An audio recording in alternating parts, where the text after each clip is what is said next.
You are listening to the podcast series of the Forum on Central and Eastern Europe of KU Leuven. This episode features a 20-minute conversation on the latest academic research in the region, and I am your guest host, Dr. Jonas Vanderschueren, postdoctoral researcher and lecturer at Cultural Studies KU Leuven, who specializes in contemporary Polish culture and politics. With me today is Professor Kateryna Dysa, affiliated with the History Department of the National University of Kyiv-Mohyla. Did I say that correctly? Yes. Yes. She has been a visiting fellow at Harvard, Stanford, Paris, and Oxford, as well as a visiting professor at the University of Basel. She is the author of Ukrainian witchcraft trials, Volhynia, Podolia, and Rufinia in the 17th and 18th centuries, and has written numerous articles on the history of witchcraft, sexuality, and medicine in early modern Ukraine. Professor Dysa, welcome to the podcast. Hello. Nice to meet you. It's nice to have you here today. I would like to jump in immediately with a question about your early research in the book that I just mentioned.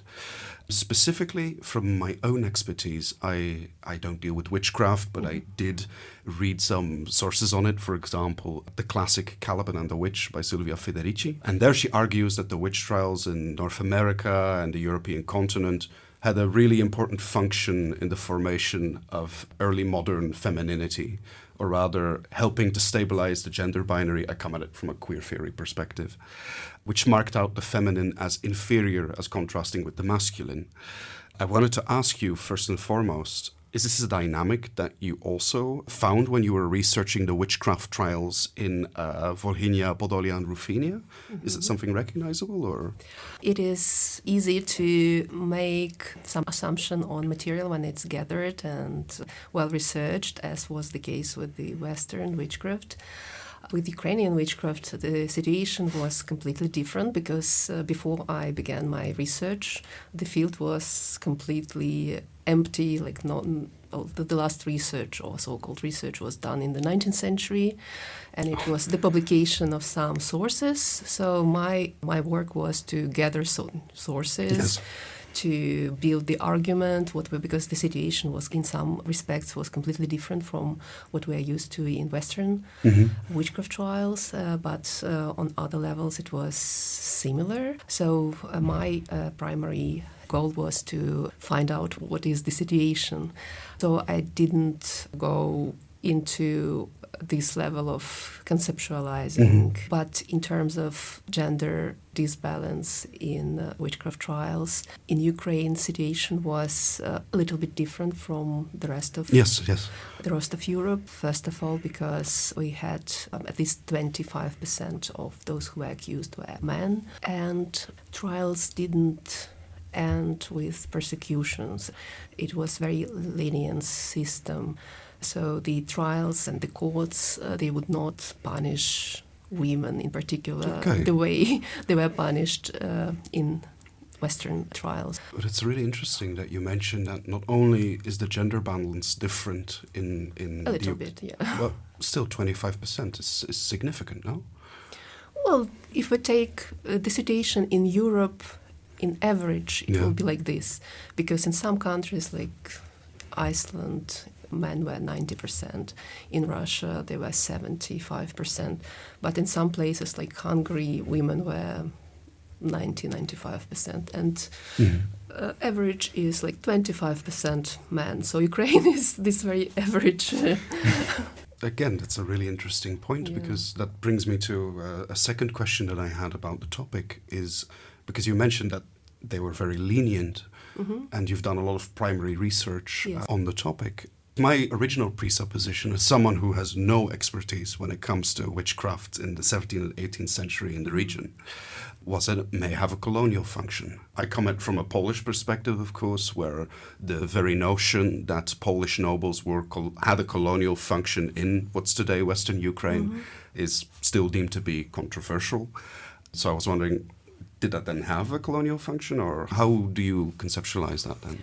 For sure not, because all the initiative was from below. It were like people afraid of witches in their own community coming to the courts, and courts were not willing to investigate And I don't see it from this point of view. And also, if we look at religious situation, we know that in Ukrainian towns the mixture of population and their religion was quite significant, because we had some Orthodox, some Unionists, some Catholics, some Jews. And because of this mixture, we don't have this dominant position about harmful witchcraft formed in Western Christianity, because it was mitigated by the influence of Orthodox position, which was very lenient again. Witchcraft was considered to be sin, which is not to be punished in this world, but in the next life. So there was no rush to punish witches now. Even here we have this, mixture of everything, and I don't see how we can conceptualize it from the point of view of colonial discourse. Okay, but thank you. It's very enlightening, and also really challenges some of the presuppositions when we think about witchcraft, especially in English language academia, right? Yeah. If I may move on to, I think, what is more recent research you have done. You've done a lot of research, if I understand correctly, about travel literature, right? Yes, I'm working on my monograph about the image of Kyiv in travel literature from the late 18th to early 20th century. Could you maybe elaborate a little bit on the findings you've had thus far?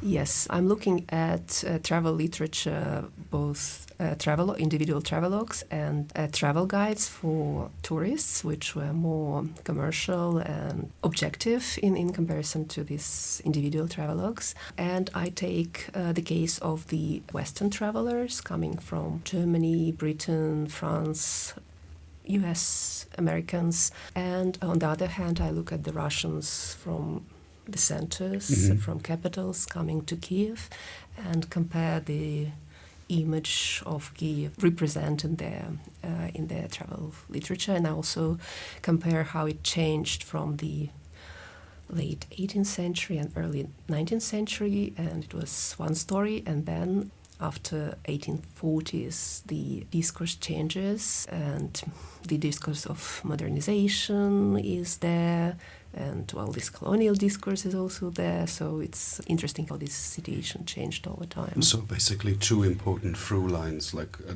different perception between Western travelers and Russian travelers and on the one hand, throughout town. and also over time shifting perceptions. Yes. If I may first ask about the first line that you mentioned, how are those perceptions different, and are those Western perceptions influenced by Russian perceptions then? How could you maybe elaborate on that a bit? Yes, we still have to look at these both lines together, because we see how throughout this long period of time the perception of Western travelers was converging with the Russian, because in the 19th century, especially after the Crimean War, West accepts Russian Empire as their even in cultural sense.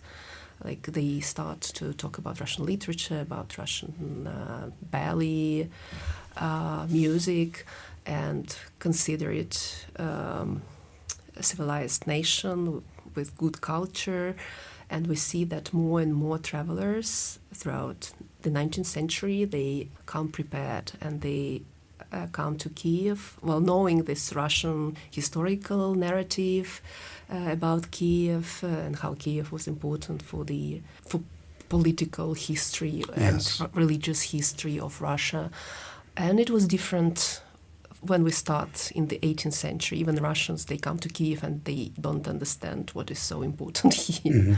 So we see this converging of these two discourses. So you can actually quite clearly see then, and if you look at, when you do your research, the way in which it shifts and the way in which it gets appropriated by Russian imperialist narrative then. Yes, because Russian historical narrative is formed during this time, and they start to, emphasize certain points in their history, and Kyiv is important for medieval history, and this is how they position it, and this is what they want to find in Kyiv when they come there.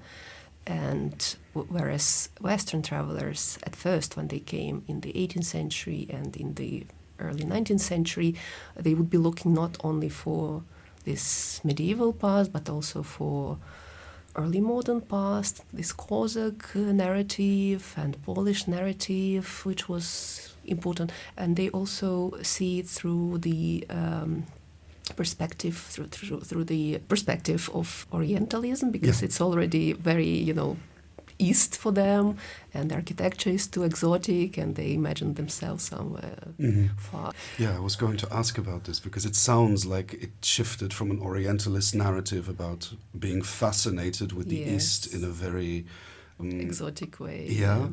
But then once it gets inscribed in a Russian narrative, it's still obviously the way that Russia is a big other within that imperialist constellation, but it helps to make sense then to why it's possible to have a quote-unquote other become an imperial power then, right? Yes, right.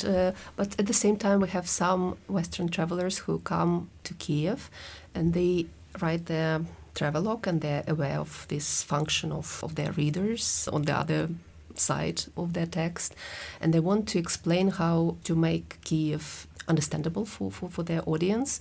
And instead of exoticizing it, they start to compare it to what they know from the West, and compare some sites in Kiev to, to Venice, to Canterbury, to whatever places their audience know. They start, imagine this is, Kiev is Orthodox Rome, and you can find this and this catacombs in Kiev, caves, monastery. It's just like Roman catacombs or Paris catacombs. So they bring trying to make it legible to a Western audience, yes. Translate it to what is understandable. Specifically because you mentioned the 1840s, and if my own, again, I'm not an expert, but if my own historical understanding is correct, this is also the time period that you have the Ukrainian national movement take off, right? Already, yeah. So is there any pushback there? Like, is there any attempt to resist that Russian imperialist narrative? And if so, does it have any success?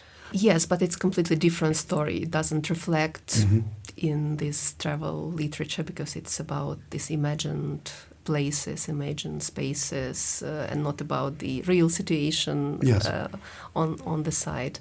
So it is something that is going on, and these travelers mostly do not notice, Western and Russian alike. It would be fair to say that there's no alternative travelogues, for example, being published that try to make it legible in a different way? Or? Yes, there are. Again, it's a different story if we look at Ukrainians coming from Galicia, from the Habsburg Empire, and also Polish travelers from Podolia and from Volhynia, from other recently annexed territories from Poland, and we'll see completely different picture.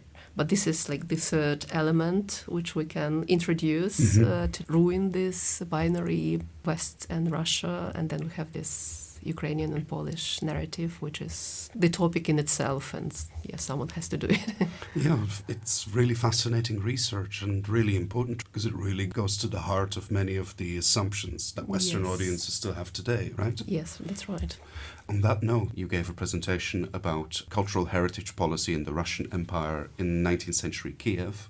Yes. I presume then that you also talked about travelogues, or could you maybe elaborate a little bit about this? Yes, I was presenting the context for my research, because building of this Russian policy throughout the 19th century is kind of background for my actual research, which will be about travel literature and how it reacts to different projects related to heritage sites in Kiev, how they were defined by officials in the Russian Empire. And as it comes, we can talk about three important aspects of this policy. First of all, as in with many other empires, Russians considered that these people in the periphery, they don't know how to take care of their heritage, and people from the center should come and do something not to lose this important heritage. This is one thing.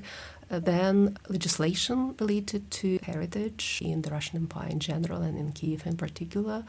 There were so many initiatives and so many projects how to make a register of heritage sites. And it's a long and sad story, because the Russian Empire never managed to make it into law. So it was all on the level of propositions and projects, but until 1970 they didn't manage to make any comprehensive So there was no legislation. framework to try and preserve anything? There were some institutions which tried to do something from top down, and there were some grassroots initiatives, and we can look at these separate cases in Kyiv, both from top-down and grassroots initiatives, and compare how they were working. And then we also see this third aspect, that only those sides which were speaking to Russian public in terms of legitimating this medieval narrative of importance of Kiev, princely past to present Tsarist Russia, it was supported. It was like Russians tried to come and introduce their visual style when it came to restoration projects, and Kiev was full of this newly built old lost buildings in this great Russian style instead of what was typical for yes, also in the material reality, in the physical environment, it imposed itself in that way. And when it came to Ukrainian heritage, they had to do it themselves. They were hindered. They couldn't manage to collect money for these projects. So, Professor Dysa, we will have to end our conversation here, but I would like to thank you for being here with us today. Thank you for inviting. Thank you very much. Thank you.